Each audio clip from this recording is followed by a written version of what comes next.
I'd like to share my journey to becoming a leader and what I've learned in the organizational leadership program. Also, have put this knowledge to use on my quest to becoming a leader.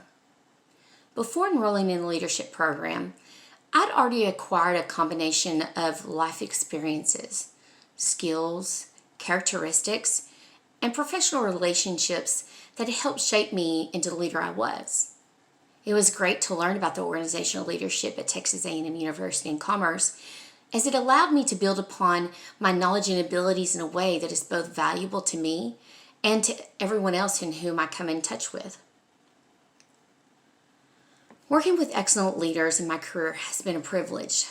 Leadership was an essential part of my vision, shifting my views from black and white to a myriad of hues. In my 10 years with Dr. Pepper, I indeed came to see the distinction between effective leadership and exceptional leadership. Effective leaders accomplish goals by motivating staff to meet the demands of the company. However, an excellent leader can give the workforce a sense of purpose and meaning while raising the bar higher than they can achieve. They seem to have extremely high criteria of success for themselves and their team. However, they recognize that aiming higher than what they believe they can accomplish will enable them to achieve far more than they anticipated. Exceptional leaders recognize opportunity when others perceive upheaval, so they can take advantage of it. They are also a significant factor that causes certain employees to get out of bed in the morning and want to be a part of the accomplishments and challenges of the day. In the corporate world, I observed and investigated leadership in everything that related to it. I was interested in their communication style, behavior, approach, communication with their team and external and internal customers, and their tone of voice. I got a glimpse of who they were through observing their body language and their demeanor. Do they behave as coworkers? Or have they established themselves as another executive over and above everyone else? I have been molded by these experiences and found the leader I am, and unveiled the type of leader I do not want to be. The organizational leadership program was like taking a plain scoop of ice cream and topping it with hot fudge, whipped cream, Oreo cookies, sprinkles, and topping it with nuts. After finishing the Issues in Organizational Leadership class, I felt as though I was cataloging all of the tools I already had at my disposal and then categorizing them according to how they aided me in my approach as a leader. As a result of my extensive research on many aspects of organizational leadership, I expanded my knowledge on how all organizations, large and small, operate. Studying organizational leadership behavior has helped me to better understand how teams succeed and fail, how to successfully launch a project, and how to start a project to generate excellent outcomes. Following that was a course that is definitely my forte, data-driven decision making. This was totally up my alley, as I had been a senior financial analyst at Dr. Pepper for quite a few years. The quantitative data in this course has been used to make decisions, integrating diverse data collection methods and tools, and then combining this information with previously derived conclusions to make judgments. Concerning quantitative data and decision making, I use a wide range of quantitative methodologies, including statistical analysis, economics accounting. My opinion of the value of these tools and calculations in ordinary decision-making settings has broadened. I can perform extensive quantitative analysis with tools drawing from several fields.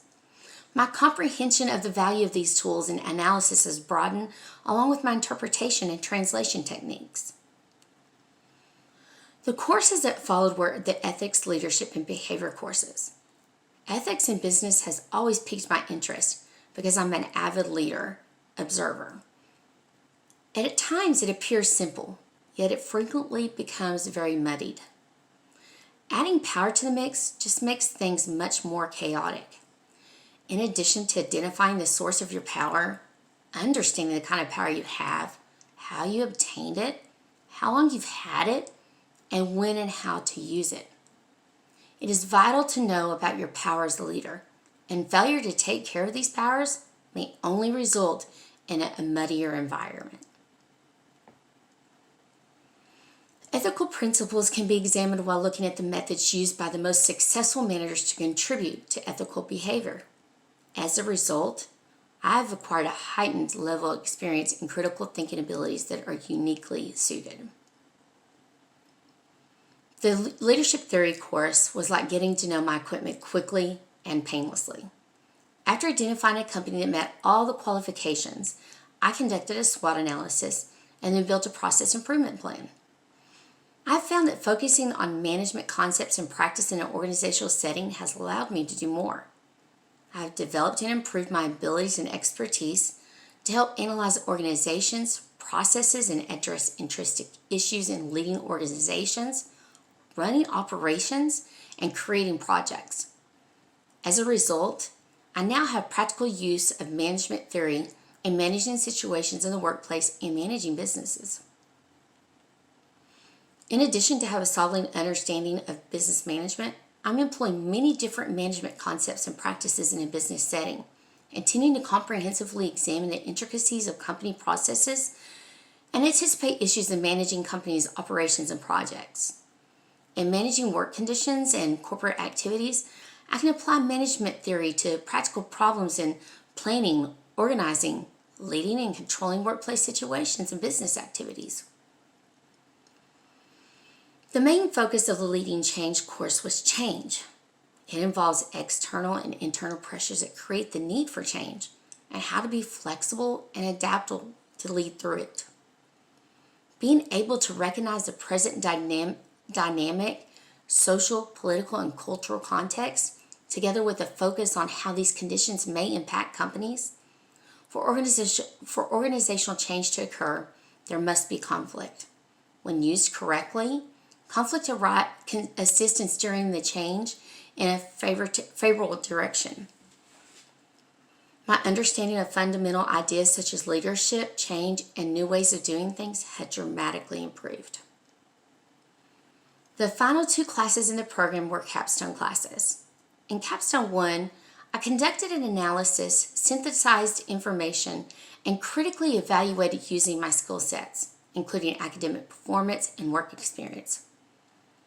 Finally, I used my problem-solving ability to find solutions to various leadership difficulties, discovering solutions, and determining whether or not they are effective.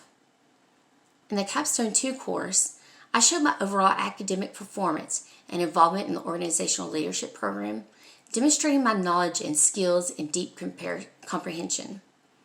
My professional profile was made by applying contemporary resources using technology and information. I'm not exactly for sure where I'm headed from here. There are no concrete plans in place, but my goal is definitely, undoubtedly achievable. One thing I know for sure is that I want to have an impact on people's lives. So that's why I've been tentatively accepted into the master's program to develop my knowledge further. I want to say thank you to all the professors that encouraged me throughout my journey and gave me the motivation that I needed to keep going. I greatly appreciate it. Thank you.